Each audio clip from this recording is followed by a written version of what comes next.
السلام علیکم۔ صفحہ اول، مضامین سیرت النبی صلی اللہ علیہ وآلہ وسلم۔ حضرت صلی اللہ علیہ وآلہ وسلم کے بعض نسخے۔ حضرت خلیفۃ المسیح خامس اید اللہ تعالیٰ بنصر العزیز فرماتے ہیں، حضرت صلی اللہ علیہ وآلہ وسلم جب مریضوں کی عیادت فرماتے تو بعض اوقات بعض نسخے بھی تجویز فرمایا کرتے تھے۔ ان کا روایات میں ذکر ملتا ہے، چند ایک کا میں ذکر کرتی ہوں۔ یہ اس بات کا مزید ثبوت ہے کہ آپ صلی اللہ علیہ وآلہ وسلم کو مریضوں کی کتنی فکر رہا کرتی تھی۔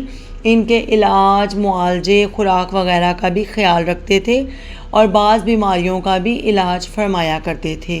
ام المومنین حضرت عائشہ رضی اللہ تعالیٰ عنہا روایت کرتی ہیں کہ میں نے نبی کریم صلی اللہ علیہ وآلہ وسلم کو یہ فرماتے ہوئے سنا کہ اس سیاہ دانے یعنی کلنجی میں ہر مرض سے نجات دینے کے لیے شفا رکھ دی گئی ہے سوائے موت کے۔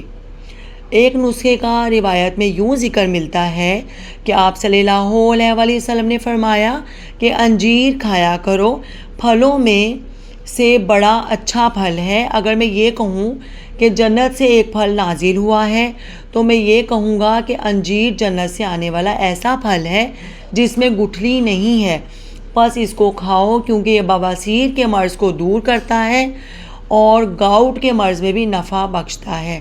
جن کو گاؤٹ کے مرض کی تکلیف ہوتی ہے اس کے لیے بھی بہت اچھا ہے۔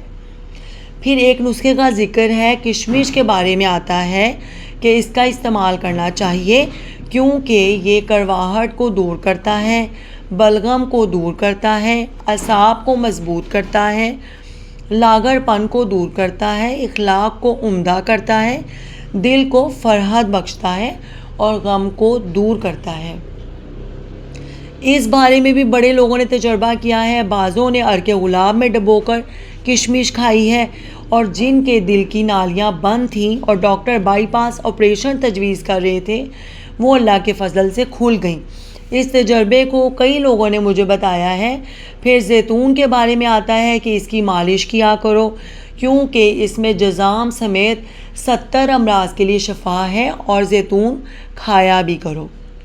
حضرت عائشہ رضی اللہ تعالیٰ عنہا سے روایت ہے کہ مریض کو اور غمزدہ افراد کو شہد اور آٹے سے تیار کردہ پتلی کھیر کھلانے کا آپ رضی اللہ تعالیٰ عنہا کہا کرتی تھیں کہ میں نے رسول اللہ صلی اللہ علیہ وآلہ وسلم سے سنا ہے کہ یہ کھیر مریض کے دل کو فرحت بخشتی ہے اور اس کا کچھ غم دور کر دیتی ہے۔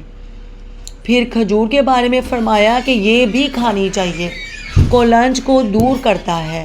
غرض بے انتہا نسخے ہیں۔ ایک اور میں یہاں بیان کرتی ہوں۔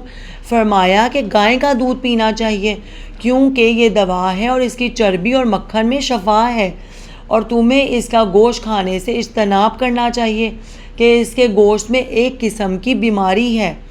مخلوق سے آپ صلی اللہ علیہ وسلم کو بے انتہا محبت، پیار اور ہمدردی تھی۔ آپ صلی اللہ علیہ وسلم کا دل اس ہمدردی سے بھرا ہوا تھا جس کی وجہ سے آپ صلی اللہ علیہ وآلہ وسلم ہر وقت اسی فکر میں رہتے تھے کہ کسی طرح میں اللہ تعالیٰ کی مخلوق کو فائدہ پہنچاؤں۔ اللہ تعالیٰ کے ہزاروں ہزار درود و سلام ہو اس نبی پاک صلی اللہ علیہ وآلہ وسلم پر۔ اللہ تعالیٰ ہمیں بھی اس اسوہ پر چلنے کی اور ان نصیحتوں پر عمل کرنے کی توفیق عطا فرمائے جس سے ہم بھی اس کی مخلوق کی خدمت کی توفیق پا سکیں۔ خطبات مسرور جلد سوم، صفحہ 245 تا 248۔ خطبہ جمعہ 15 اپریل 2005۔ جزاک اللہ۔